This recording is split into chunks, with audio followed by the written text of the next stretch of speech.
एक बार एक बहुत ही दुखी व्यक्ति एक महात्मा के पास आकर कहता है, मैं अपने जीवन से बहुत दुखी हूँ। मैं अपनी बीवी, बच्चों और अपने परिवार को भी खुश नहीं कर सकता। मैं अपने लिए भी कुछ नहीं कर पा रहा हूँ। कभी कभी तो मुझे अपनी जिंदगी को खत्म कर देने का भी ख्याल आता है। आप इतनी साधनाएं करते हैं, इतनी तपस्या करते हैं, क्या आप मुझे कोई ऐसा मार्ग बता सकते हैं जिससे मैं अपने बुरे वक्त से बाहर आ सकूं? मेरा बहुत बुरा समय चल रहा है। 2 वक्त की रोटी का इंतजाम करना भी मेरे लिए बहुत मुश्किल हो गया है। अब आप ही बताइए, ऐसे वक्त में मैं जिंदा रहूं तो कैसे रहूं? कैसे अपने परिवार को खुश रखूं? कृपया करके कोई साधारण सा तरीका बताने का कष्ट करें ताकि मैं आसानी से समझ सकूं, क्योंकि मैं बहुत ज़्यादा पढ़ा लिखा नहीं हूं। अगर आप बड़ी बड़ी ज्ञान वाली बातें करेंगे तो शायद मैं कभी समझ ही नहीं पाऊंगा। ये सुनकर महात्मा बुद्ध मुस्कुराते हुए बोले, तुम मेरा एक काम कर सकते हो। उसने सामने की तरफ इशारा करते हुए कहा कि उस ऊंची पहाड़ी पर एक मंदिर है। उस मंदिर के पास एक चींटियों का घर है जहाँ हजारों चींटियां रहती है। तुम्हें सुनने में बड़ा अजीब लगेगा, लेकिन वो चींटियां उस मंदिर के जमीन को खराब कर देती है। उस मिट्टी के उपजाऊ शक्ति को वो खत्म कर देती है, जिसके कारण वहाँ पर कोई भी पेड़ या कोई भी घास पनप नहीं पाता है। तुम मेरा एक काम करो, उसके बाद मैं तुम्हें तुम्हारे सवालों का जवाब दूंगा। तुम 7 दिन तक रोज उस पहाड़ी पर जाओ और उस चींटियों के घर को तहस नहस कर दो, उसको तोड़ दो। जब भी तुम्हें कोई चींटियों का घर दिखे मंदिर के आसपास तो उसे वहीं तहस नहस कर देना। लेकिन याद रहे, घर तोड़ने में कोई भी चींटी मरनी नहीं चाहिए। इस बात को समझने का प्रयास करते हुए वो युवक वहां से चला गया। शायद उसको वो समझ में नहीं आया था कि महात्मा जी ऐसा क्यों करवा रहे हैं। वो तो इन चींटियों पर अन्याय कर रहे हैं, उनका घर तोड़वा रहे हैं, उन्हें नुकसान पहुंचा रहे हैं। आखिर कौन महात्मा ऐसा करेगा?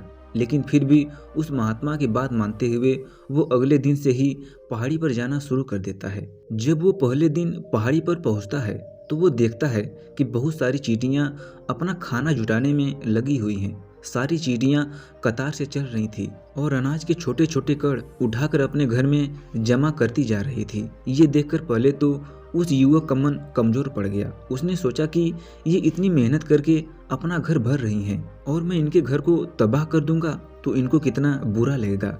लेकिन फिर भी उसने उन महात्मा की बात याद करते हुए उस घर को तोड़ना शुरू कर दिया। जल्दी चींटियों में हाहाकार मच गया। वो इधर से उधर दौड़ने लगी। अभी तक जो कतार में चल रही थी अब वो बिखर गई और इधर उधर अपनी जान बचाने के लिए भागने लगी। थोड़ी देर में उनका घर टूट गया और सारी चींटियां इधर उधर छुपने के लिए भाग चुकी थी। ये करने के बाद वो युवक दुखी मन से वापस अपने घर लौट आया। उसका मन बहुत परेशान था, दुखी था, पश्चाताप से भरा हुआ था। फिर उसने अपने बिस्तर में रात में लेटे लेटे ही सोचा कि अब तो उन चींटियों का घर तबाह हो चुका है। अब क्या फायदा होगा, क्योंकि चींटियों का घर तहस नहस करने के लिए महात्मा जी ने ही कहा था, जो मैं कर चुका हूँ। लेकिन फिर भी कुछ सोचकर अगले दिन उसने फिर से जाने का निश्चय किया और अगले दिन सुबह सुबह उठकर वो वापस उसी पहाड़ी पर पहुंच जाता है। पहाड़ी पर पहुंचकर वो उसी जगह पहुंच जाता है जहां पिछले सुबह उसने उन चींटियों का घर तहस नहस कर दिया था। लेकिन वो ये देखकर चौंक जाता है कि उन चींटियों ने फिर से अपना घर उसी जगह बना लिया था और अब वो फिर से अपने घर के लिए सामान इकट्ठा करने में जुटी हुई थी।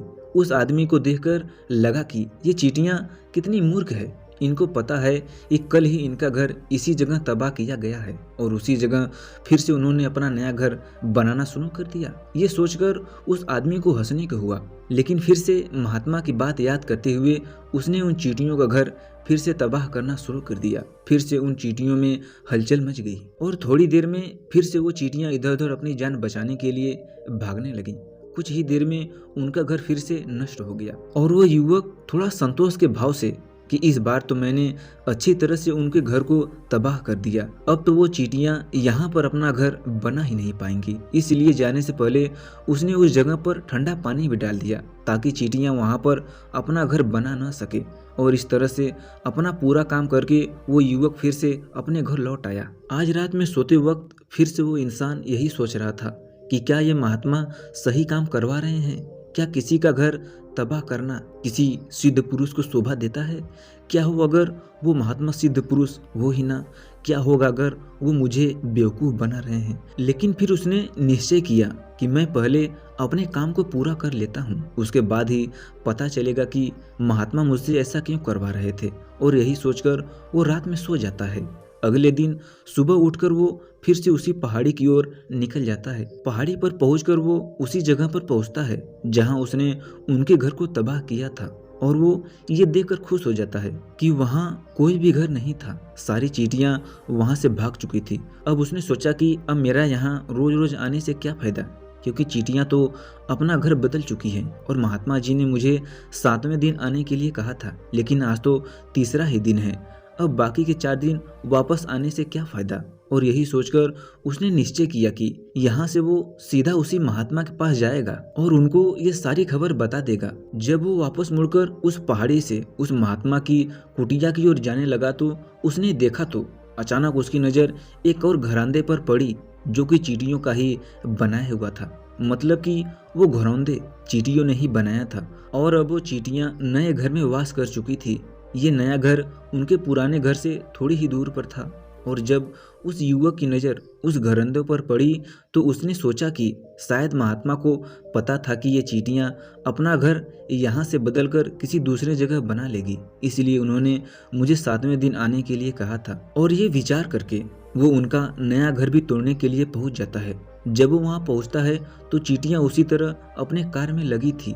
वो अपने लिए खाना इकट्ठा कर रही थी और अपने घर में जमा करती जा रही थी। जो पुराना घर टूटा था वहाँ भी अनाज के कण बचे हुए थे और चींटियां वहाँ से भी अनाज इकट्ठा करके वापस अपने नए घर में ला रही थी। अब यहाँ पर फिर से युवा का मन थोड़ा कमजोर पड़ गया, क्योंकि वो खुद भी कमजोर था, खुद भी वक्त का मारा हुआ था। इसलिए उसके मन में उन चींटियों के प्रति दया का भाव उमड़ रहा था। उनके ऊपर दया आ रही थी। वो चाहता था कि उनकी मदद करे, लेकिन वो उल्टा उनको नुकसान पहुंचा रहा था।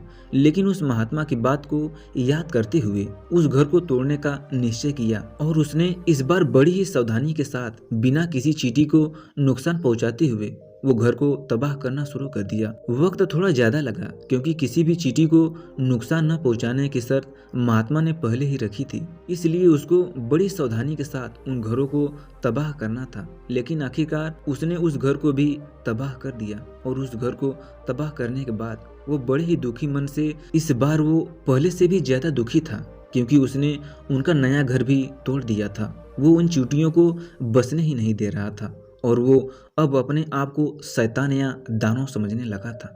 लेकिन फिर भी उन महात्मा की बात को मानते हुए वो अपने घर पर दुखी मन से वापस आ गया।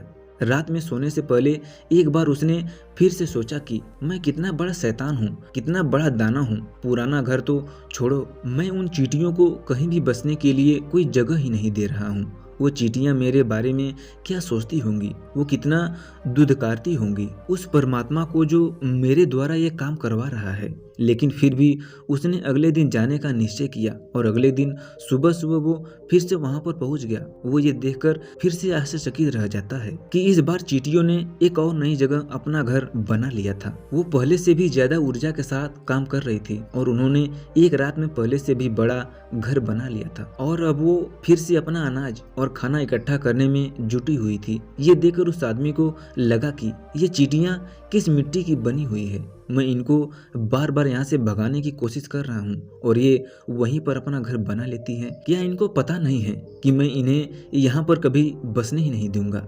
ये चींटी है, दिखने में छोटी है, लेकिन फिर भी ये मुझसे हार नहीं मान रही है।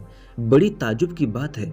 और इस बार उसने गुस्से में उस घर को तहस नहस करना शुरू कर दिया। लेकिन इस बार तहस नहस करते हुए कुछ चींटियां मर गई, उसके पैरों के तले कुचल दी गई। कुचलने के बाद जब वो अपने अहंकार से बाहर आया तो उसने देखा कि गुस्से में उसने उन चींटियों को कितनी क्षति पहुंचा दी। उसका मन पश्चाताप से भर गया और वो रोता हुआ अपने घर की तरफ बढ़ गया। रात में सोते वक्त उसने सोचा कि मैं उन चींटियों पर बहुत ज्यादा अत्याचार कर रहा हूँ। अब इससे ज्यादा अत्याचार मैं नहीं कर पाऊंगा। और यही सोचकर वो अगले दिन उन चींटियों के लिए अपने घर से थोड़ा आटा लेकर उसी पहाड़ी पर पहुंच जाता है। आज उसके मन में उन चींटियों के प्रति श्रद्धा का भाव था, दया का भाव था। आज वो उनकी मदद करना चाहता था। और जब वो वहां पर पहुंचा तो चींटियां फिर से अपने नए घर को बनाने में जुटी हुई थी। उसने बड़ी ही करुणा के साथ उन चींटियों को अपना लाया हुआ आटा खिलाया और अगले 3 दिनों तक वो ऐसा ही करता रहा। वो रोज सुबह जाता और उन चींटियों को अपने हाथों से आटा खिलाता। 7 दिन के बाद वो युवक उस महात्मा के पास पहुंचकर हाथ जोड़कर बोला कि हे महात्मा जी, मुझे माफ कर देना। मैं उन चींटियों का घर तबाह करने के लिए बहुत कोशिश की। मैंने उनका घर तबाह किया भी, 1 बार नहीं 4 बार मैंने उनका घर तोड़ा। उसके बाद मैं हिम्मत नहीं कर पाया, उनके घर को नहीं तोड़ पाया। मैं समझ सकता हूँ कि मैंने आपका काम पूरा नहीं किया और इसके बदले में आप मुझे वो तरीके भी नहीं बताएंगे जो कि मुझे मेरे बुरे समय से बाहर निकाल सकते हैं। लेकिन मुझे इसका कोई खेद नहीं है। मुझे लगता है कि मैंने जो किया वो सही किया, इसलिए मैं आपसे आज्ञा लेकर वापस जा रहा हूँ। कृपया मुझे वापस अपने घर जाने की आज्ञा दीजिए। ये सुनकर महात्मा ने मुस्कुराते हुए कहा कि अरे बेटा, कहाँ चल दिए, रुको तो सही, जलपान तो कर लो, थोड़ी देर ठहर जाओ, उसके बाद चले जाना। ये कहकर वो महात्मा उस युवक के लिए पानी लेकर आते हैं। पानी पिलाने के बाद वो महात्मा उस युवक से पूछते हैं कि तुम मुझे ये बताओ, आखिर तुम उन चींटियों का घर तबाह क्यों नहीं कर सके? वो चींटियां तो छोटी छोटी हैं और तुम इतने विशाल काय हो, फिर भी तुम उन छोटी छोटी चींटियों का घर तबाह नहीं कर पाए। कहाँ है तुम्हारी शक्ति, तुम्हारा बाहुबल? इसका जवाब देते हुए उस युवक ने कहा कि हे महात्मा, मैंने उन चींटियों का घर तबाह कर दिया था, बार बार किया था। एक बार तो मैंने अपने गुस्से में उन चींटियों को भी हानि पहुंचा दी थी, लेकिन जिस दिन मैंने उनको हानि पहुंचाई उसी दिन मेरे को लगा कि मैं इनको क्यों हानि पहुंचा रहा हूँ, क्यों इन चींटियों को इतनी तकलीफ दे रहा हूँ। और उसी दिन से मैंने उनको क्षति पहुंचाने की बजाय, नुकसान पहुंचाने की बजाय उनकी सहायता करनी शुरू कर दी। ये सुनकर उस महात्मा ने कहा कि यही तो सीखने की बात है। एक छोटी सी चींटी हमें जीवन का संदेश दे जाती है। मैंने तुम्हें तो उन चींटियों का घर तबाह करने के लिए नहीं भेजा था, मैंने तुम्हें भेजा था ताकि तुम उन चींटियों से कुछ सीख सको। तुम्हें क्या सीख मिली उन चींटियों से, क्या मुझे बता सकते हो? ये सुनकर उस युवक ने पूरी कहानी बयां कर दी। पूरी कहानी सुनने के बाद महात्मा ने मुस्कुराते हुए कहा कि बेटा, पहली सीख जो इन चींटियों से लेनी थी वो सीख ये थी कि तुमने कितनी बार उनके घर को तोड़ने की कोशिश की, कितनी बार प्रयास किया कि उनका घर तबाह हो जाए, लेकिन वो हर बार अपना नया घर बना लेती थी। उन्होंने कभी भी हार नहीं मानी। अगर वो हार मान लेती तो वो चींटियां तुम्हें वहां पर नहीं मिलती। जीवन कार्यशीलता का नाम है, जीवन कर्मशीलता का नाम है। लेकिन हम मनुष्य 1-2 बार हार मिलने पर ही टूट जाते हैं, हताश हो जाते हैं और फिर जीवन में प्रयास ही नहीं करते। और कुछ लोग तो अपनी जिंदगी को खत्म करने पर उतारू हो जाते हैं। लेकिन जानवरों में तुमने एक बात देखी होगी कि वो अपना जीवन खुद से, स्वयं से भी खत्म नहीं कर सकते। तुमने कभी नहीं सुना होगा कि किसी जानवर ने आत्महत्या कर ली, चाहे वो जानवर कितना ही भूखा क्यों न हो, कितना ही दुखी क्यों न हो, लेकिन वो अपने जीवन के लिए हमेशा संघर्ष करता रहता है। लेकिन वहीं पर दूसरी तरफ हम मनुष्य 1-2 बार हताश होने पर ही अपना जीवन खत्म कर लेते हैं। जीवन तो कर्मशीलता है, कर्म करने का नाम है। जीवन और मृत्यु आखिरी विश्राम है, परम विश्राम है। इसलिए मृत्यु से पहले कर्म करना कभी मत छोड़ना, क्योंकि मृत्यु के बाद तो तुम परम विश्राम में चले ही जाओगे। तो उससे पहले कर्म करना क्यों छोड़ रहे हो, क्यों हताश हो रहे हो? अगर तुम्हारा एक घर टूट गया तो तुम दूसरा घर बनाने का प्रयास करो, कोशिश करो। और कोशिश करने वालों की कभी हार नहीं होती। ये तुम उन चींटियों से सीख सकते हो। देखने में तुमसे कितनी छोटी है वो चींटियां और तुम इतने बड़े हो, लेकिन उनका मन तुम्हारे मन से इतना बड़ा है, इतना विशाल है, इतना दृढ़ संकल्प भी है कि इतनी बार घर टूटने पर भी उन चींटियों ने कभी हार नहीं मानी। दूसरी सीख हमें यहाँ से लेनी थी कि जब भी हमारे ऊपर बुरा समय आता है, हमें लगता है कि ये कभी नहीं जाएगा, ये हमारे जीवन को बर्बाद कर देगा, मुझे कभी नहीं जीने देगा।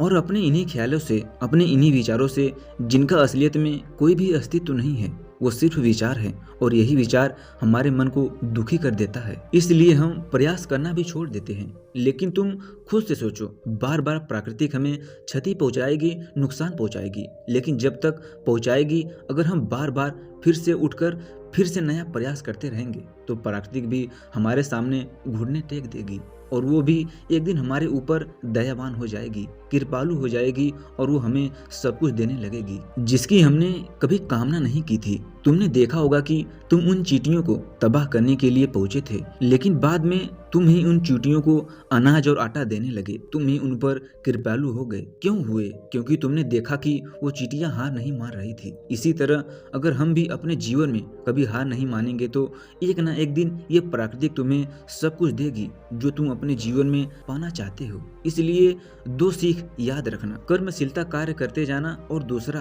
कि एक ना एक दिन ये प्राकृतिक तुम्हारे उस कार्य का परिणाम तुम्हें जरूर देगी। दोस्तों, उम्मीद है कि ये कहानी आपके जीवन में एक नया और बड़ा सकारात्मक बदलाव लाएगी। बस आपको इस कहानी में बताई गई हर एक बात पूरे सकारात्मक के साथ फॉलो करेंगे तो, क्योंकि कुछ भी सुनने और देखने मात्र से नहीं होता। जब तक उसे आप अपने जीवन में फॉलो नहीं करेंगे, उतारेंगे नहीं, तब तक आपका जीवन बदल नहीं सकता। दोस्तों, उम्मीद है कि ये वीडियो आपको अच्छा लगा होगा। अगर वीडियो अच्छा लगा हो तो वीडियो को लाइक एंड चैनल को सब्सक्राइब कर दीजिए। हमें आपके प्यार और सपोर्ट की जरूरत है।